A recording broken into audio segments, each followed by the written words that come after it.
உங்க பாப்பா பால் குடிக்கும்போது அமைதியா இருக்காம கால்களை உதைக்கிறாங்க, உடம்ப வில்லு மாதிரி வளைக்கிறாங்க, பயங்கரமா ஜிம்னாஸ்டிக்ஸ் பண்றாங்களா?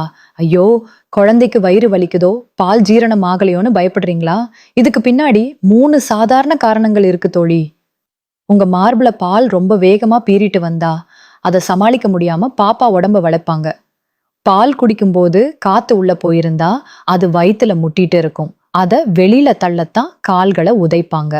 4 மாசத்துக்கு மேல இருக்கிற குழந்தைகளுக்கு சுத்தி நடக்கிற சத்தங்கள் மேல கவனம் போயிடும். அதனாலயும் கை கால்களை ஆட்டுவாங்க. இதனால பால் ஜீரணம் ஆகாம போகாது தோழி.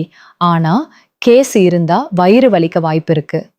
இந்த மாதிரி பாப்பா பண்ணும்போது உடனே பாலை நிறுத்திட்டு குழந்தைய நேரா தோள்ல போட்டு நல்லா ஏப்பம் வர வைங்க. அப்புறமா படுக்க வச்சு கால்களை லேசா சைக்கிளிங் எக்ஸசைஸ் பண்ணி விட்டா கேஸ் ரிலீஸ் ஆகிடும். அதுக்கப்புறம் பால் கொடுங்க, சமத்தா குடிப்பாங்க.